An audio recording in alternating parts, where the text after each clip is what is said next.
How much of who you are is an authentic expression of your inner self, and how much is a carefully constructed performance shaped by the expectations of the world around you? This question lies at the heart of the human condition. We are born with boundless potential, yet from a young age, we are socialized into flocks, family, school, society that teaches the virtues of conformity and the perils of deviation.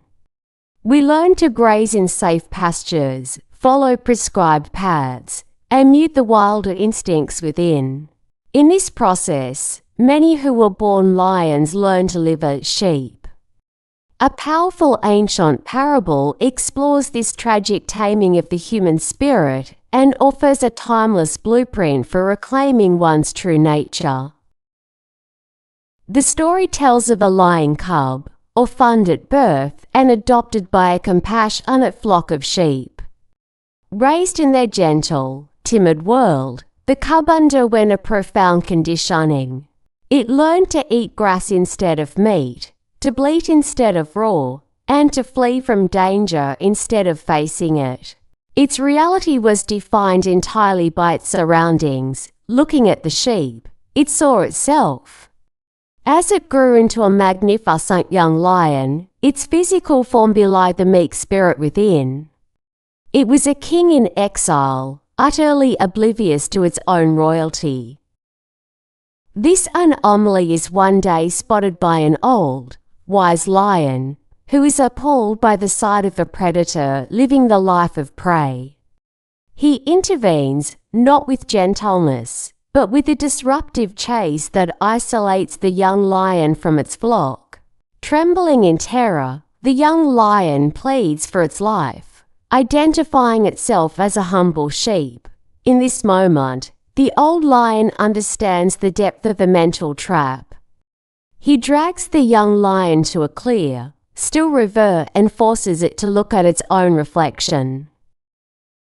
For the first time, the young lion sees itself not through the eyes of the flock, but as it truly is, a creature of immense power and majesty, with a fiery mane and the eyes of a hunter.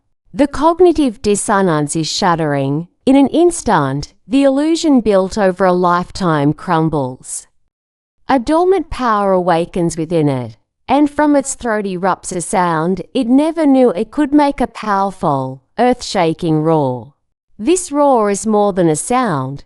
It is an act of self-realization, a declaration of its true identity that irrevocably separates it from the life it once knew. This parable serves as a potent metaphor for the psychological phenomenon of social conditioning. The flock of sheep represents any environment that encourages mediocrity and fear-based conformity. The act of eating grass symbolizes the acceptance of a life that is safe but unfulfilling, a life dictated by external expectations rather than internal calling. The scientific basis for this is well established. Experiments like the Ash conformity studies demonstrate our powerful, often irrational, desire to fit in, even at the cost of denying an obvious truth.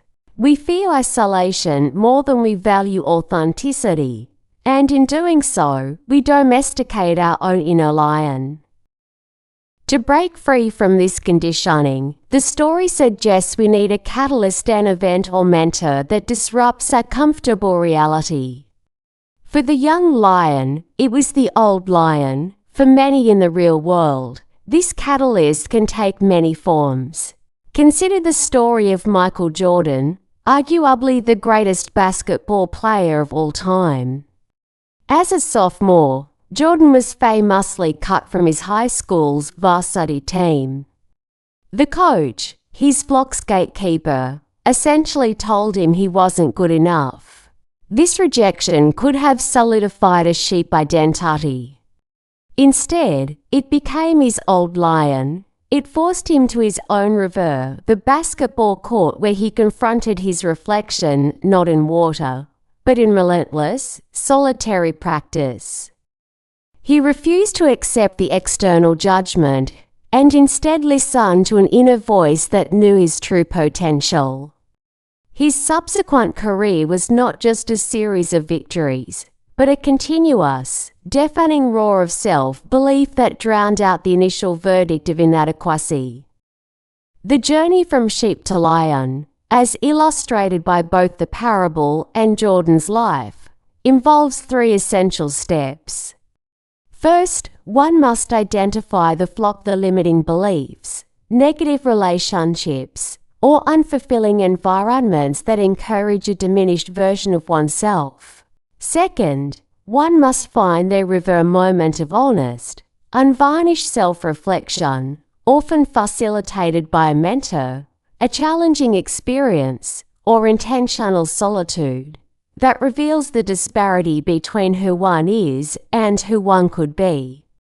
Finally, and most crucially, one must let out their roar. This is the pivotal step of action.